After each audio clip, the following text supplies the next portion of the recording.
What's up, guys? Hey, how we doing? Man, it was wild last night in that 250 class. 450 class, not so much. I think the most exciting thing was maybe the 30-second girl, but I'll get into that video. I'll do that video second. I'm gonna start with a 250 video today. Anyway, guys, remember, subscribe. 63% of my viewers are not subscribed. So, I don't know, maybe that's a lot of you guys that are haters and you don't wanna subscribe. Hey, I love you guys too. But anyway, at least keep watching. And also, a lot of people are getting unsubscribed randomly. And I'm sure my political talk doesn't help that. But anyway, if you can, double check. Make sure you're still subscribed. And if you're not, go ahead and do that. It helps the channel. It helps get the algorithm to push it out. And I definitely appreciate it, guys. So let's get into this. You need people like me so you can point your fucking fingers and say, that's the bad guy.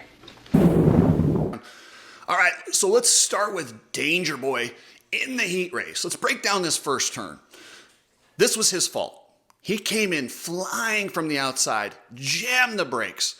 Meanwhile, these guys in the center there, they're kind of locking bars. They have nowhere to go. And all of a sudden, this dude's parked in front of them. Of course, they ran right into him. It was the classic takeout from the outside. The only problem for Haiden is the bike got caught up in his rear wheel. Had that not happened, he gets away scot-free, just like Vince Friese did at Anaheim. It's tough, and part of the reason was the long straightaway. The other reason there was multiple incidents in that first turn is that traction was just like you could just stop on a dime. So when these guys are coming out there and chopping the pack and hitting the brakes, the closing speed was like nothing. It was like they just hit and just stopped. And that caused some incidents if guys weren't ready or they're locking bars, or when Anderson ran into Jet in qualifying, he hit some, braking bumps and kind of got a little rattled as everybody just locked the brakes. So I understand how Anderson was pissed and I understand how Deegan's pissed. It's just the first turn. Things happen, especially like that. But shoving Hamaker's bike over, this was pent-up aggression. This is because Hamaker caused the Detroit crash. All the guys know that. They've seen the breakdown. They know Hamaker took them all out. So they're already frustrated with him. Now you look in the first turn, you go, this guy again? Come on, man, get it together. So instantly, Hamaker's guilty by association. Because of what happened at Detroit, I will say, pushing his bike over, that's something. If you shove my bike over like that, yeah, I'm probably going to tackle you off of your bike and go all Crockett Myers on you. If you guys didn't see that, Crockett Myers and Preston Taylor got into a little fight at Arena Cross. Shout out to Crockett. He clearly he trained some sort of jiu-jitsu. He went straight for the guillotine choke, locking him down, trying to secure it. But yeah, different story for a different day. But then Haiden goes looking for him in the pits. Oh boy. He's very, very lucky that cameras and everybody were there to be professional. If that's Arena Cross, there would be a fight. So that incident leaves Haiden all the way on the outside for the main event. He gets a horrible start. And, things happen when you're back in the pack like that. So then he goes off the track. I believe he was following Hardy Munoz. And I don't know why he got the two. Well, I do know why. It's like, okay, so if a cop knows that you robbed a bank, but they can't prove it, so they follow you. And then when you go 5 miles over the speed limit, they write you a ticket. That's what this was. They kind of wanted to probably penalize him for his actions in the pits and shoving the bike over. They're already watching him. And then he just gives it that little bit of gas. So he's being penalized for multiple things. And also what he did to Cody Shock. You get a guy in those type of incidents. So he's getting a ticket for 5 over when they think he robbed the bank but just can't prove it. And Cody Shock, I felt so bad for him. He wins his first heat. I mean, this is a Cinderella story. If you've ever seen one, he's out there he went from the scrap heap. Phoenix Honda cut him late. He finds a ride with Club MX, and now he's delivering far better than they would have possibly expected. He's doing really good. And he's, everything's solid all the way through. He's battling for 6th or 7th. I'd have to double check. You don't need to correct me. And he thinks Hayden's further back than he is, and he kind of got a little bit lackadaisical in that last turn, and he went outside. I'm sorry, guys. Always, no matter what position you're in, if you're heading into a turn like that on the last lap, protect the inside. Be aware of what's in there. Because Haiden just is like, screw it, I need another position. He understands how important every single point is. And one thing we know about Haiden is he fights for everything. He will not give an inch anywhere, to his own detriment sometimes. So he comes in there and just clobbers Cody. And it's really unfortunate. I guess Cody was riding with a cracked collarbone, and now it's broken, so he's probably out, maybe for the season. So the guys go to Indianapolis, and then they get a 4-week break. It's 3 races, but 4 weeks. That's 5 weeks. Can his collarbone heal? I don't know. If it was already cracked and then it redid it, sometimes those, they take a little while.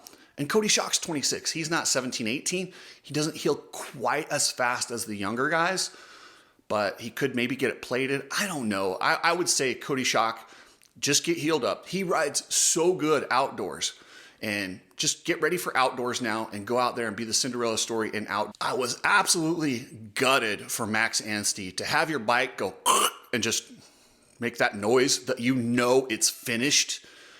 It's just such a horrible feeling.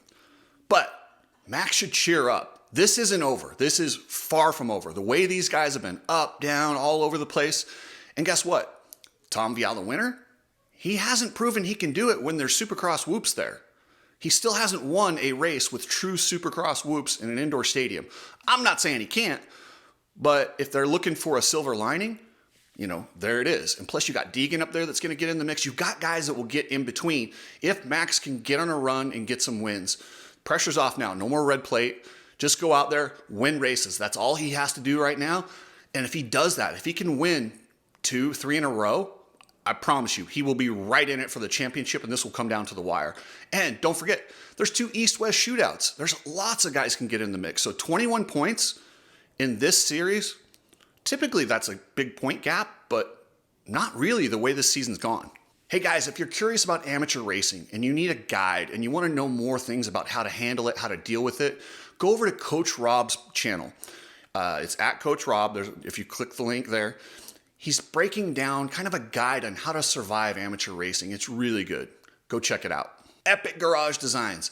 Epic has the coolest stuff for your garage. You can actually use a lot of this stuff for your pit setup. So check out epicgaragedesigns.com.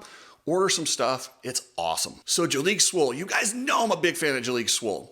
And on that Triumph, I'm calling, he will get a podium. And I thought he might even get it last night. He was in position, but then he made that silly mistake, which I'll get to Carmichael's description of it in another video.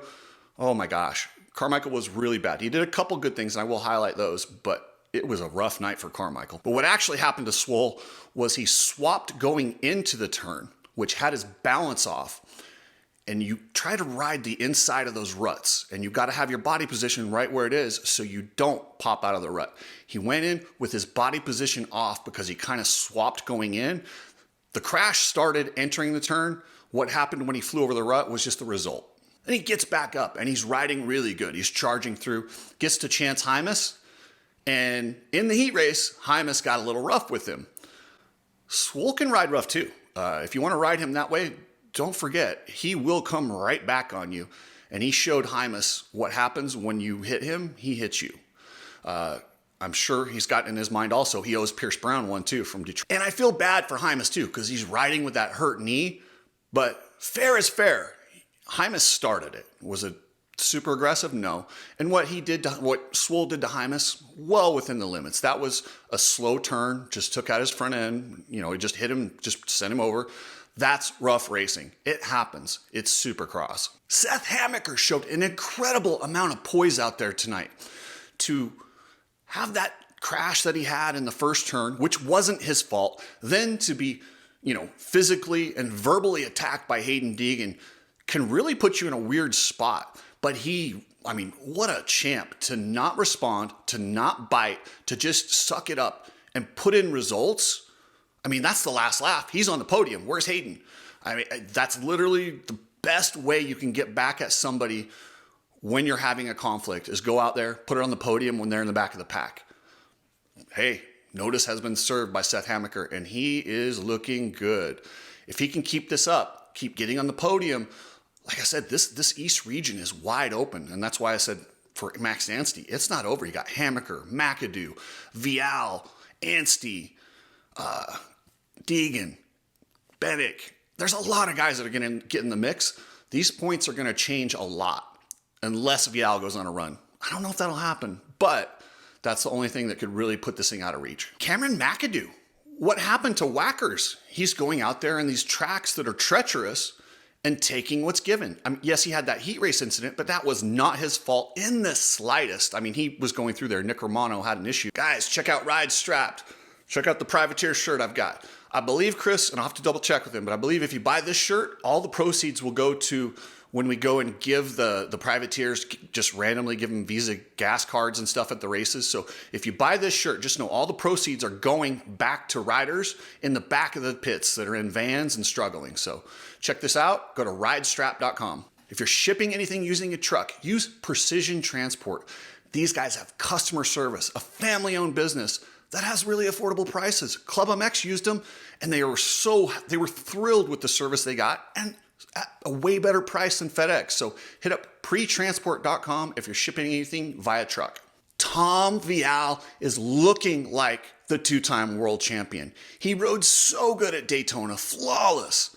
Then he comes to Alabama, and yes, the conditions suited him perfectly. Technical, no whoops. He got the start, he's out there, and he just was perfect. I mean, nobody's really perfect on that rutted track, but he was as close to that as you could be, and he just rode away. What I like, I'm not completely sold on Valla yet. What I need to see from him is I need to see if he can do this on a traditional Supercross track. They've got one next week in the Dome, Indianapolis. If he can get through that track with Supercross whoops, and it's going to be a little bit soft. Indy's usually soft, but that's just East Coast. This is traditional. If he wins another one or two, he could put this thing out of reach. He's the only guy in a position right now to do that because he's got 2 in a row. You get 3 in a row. You got some serious momentum. Unfortunately, he'll have to go on a 4-week break after that. Pierce Brown is on a roll.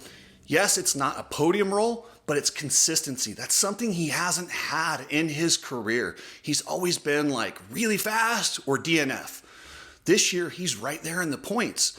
And I know he's not satisfied without getting a podium, but it's only going to take 1 or 2 podiums, and he's going to be right in the mix for the championship. So I would say Pierce Brown, just keep doing what you're doing. Maybe get a start. With this many good guys, points are going to be lost or gained in chunks all the way till the end. So unless you're 40 points out in this series, everybody in the East is still alive. So anyway, guys, thanks for everything. Remember, if you need a real estate agent, I'm your guy. Buy, sell, wherever you want. Thanks, guys. Have a good day.